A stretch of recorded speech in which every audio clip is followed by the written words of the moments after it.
Welcome. Today we're going to be working on this Ford F350. My father is going to be working on it. This is his personal truck. And he's adding this. It is a tube that connects the coolant, and it's leaking, and it's extremely difficult to get to. These are the parts that you need to change it. There's various things in there that you need. Put something underneath your truck because it's going to leak some coolant. And this truck has been leaking for quite some time, so it's important to get this fixed. It was using quite a bit of coolant in about a week worth of driving. So the first thing you have to do is remove the airbox. There's a couple clamps that you have to remove, and then a few screws, and then you just have to wrestle it out. And here's the airbox unit.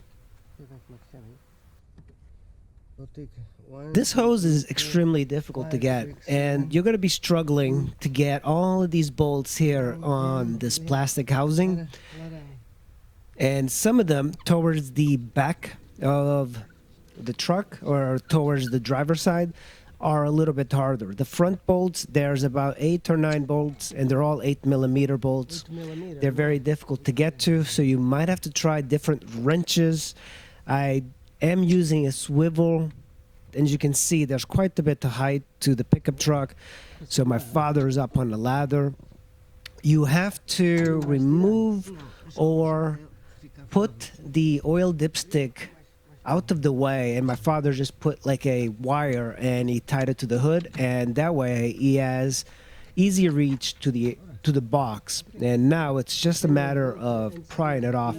It takes quite a bit of time. Don't stress with the this box because it's quite important. And then you're able to reach this hose. Now this is something that I really hate about Ford, especially the newer Fords. Everything is tight in that engine and it makes it very difficult to work.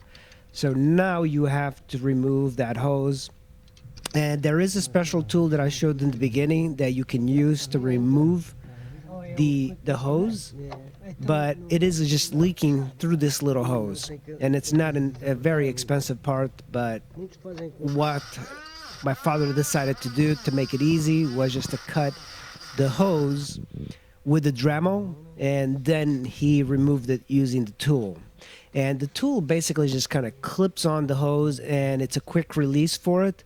But I don't even see the point of having a quick release when everything's so difficult to get to this engine. The truck only has 150,000 miles, and it's a 2011 F350 Super Duty.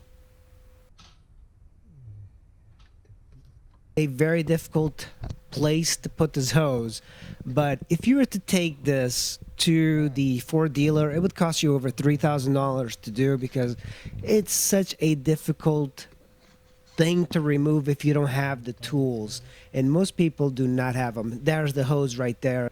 Now it's only a matter of putting everything back together, and try to remember and not lose any bolts, because a lot of times when I'm working on cars I tend to lose bolts, and sometimes they drop into the engine and you have to fish them out.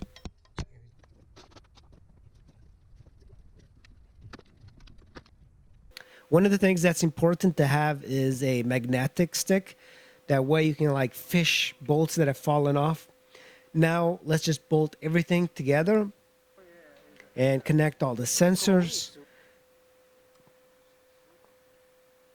And the important thing is to add coolant, and I'm using Ford coolant. And I did spill a little bit, as you can see here. I spilled a little bit on the reservoir, and that's going to be coming down the engine pretty soon.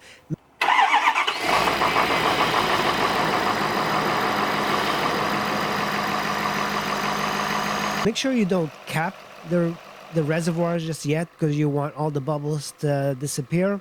Start the engine, let it run for a few minutes, clean everything up on the top, and if you look around, make sure that it's not leaking, because it would suck to redo this again. Now the thing to do is to go for a nice test drive and see if it leaks more.